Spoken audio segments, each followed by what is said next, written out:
দল হারার পরই শেখে কিভাবে আবার জেতা যায়। হ্যাঁ, 2025 সালে কেকেআর হেরেছিল, কিন্তু সেই হারই তৈরি করছে 2026 সালের চ্যাম্পিয়নের ব্লুপ্রিন্ট। ক্রিকেট ক্রাফটসের বিশ্লেষণ বলছে এই 4টে রোল ঠিক মতো ফিট করলেই 2026-এ ট্রফি ফিরবে ইডেনে। তাহলে চলুন দেখি কোন 4টে রোল কেকেআরের ভাগ্য বদলে দিতে পারে। Role 1, keeper opener. প্রথম রোলটাই সবচেয়ে গুরুত্বপূর্ণ। দলকে দরকার একজন অ্যাঙ্কার ওপেনার, যিনি শুরুটা শান্তভাবে করবেন কিন্তু প্রয়োজনে 140+ স্ট্রাইক রেটে ঝড় তুলবেন। 2025 মরশুমে ওপেনিংয়ে বারবার পরিবর্তন দেখা গিয়েছিল, যার ফলে দল হারিয়েছিল রিদম।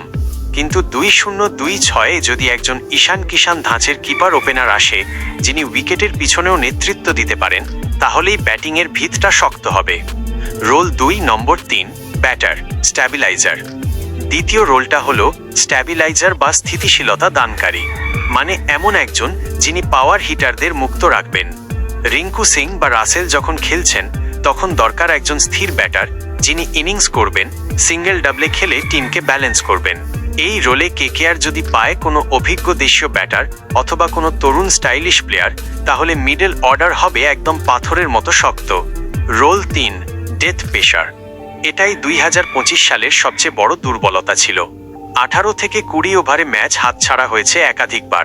তাই এবার দরকার একজন ডেথ স্পেশালিস্ট পেসার, যিনি শেষ ওভারে ঠান্ডা মাথায় ইয়র্কার মারতে পারেন আর ব্যাটারকে ভয় দেখাতে পারেন এক্সপ্রেস পেসে।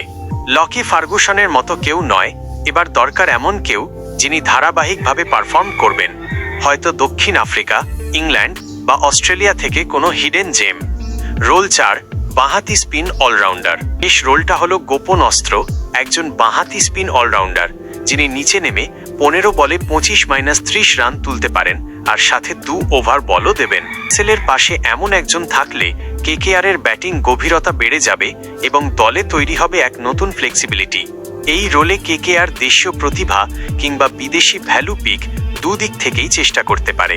তাহলে সারসংক্ষেপে, যদি কেকেআরএই 4টা রোল ঠিকভাবে পূরণ করতে পারে, একজন স্থিতিশীল কিপার ওপেনার, একজন স্ট্যাবিলাইজার ব্যাটার, একজন ডেথ পেসার আর একজন বাঁহাতি স্পিন অলরাউন্ডার, তাহলে 2026 মরশুমে আমরা আবার শুনব সেই পরিচিত গর্জন, করব লড়ব জিতব রে। কারণ কখনো কখনো একটা দল ভেঙে পড়ে শুধু হারার জন্য নয়, আবার জেতার জন্য।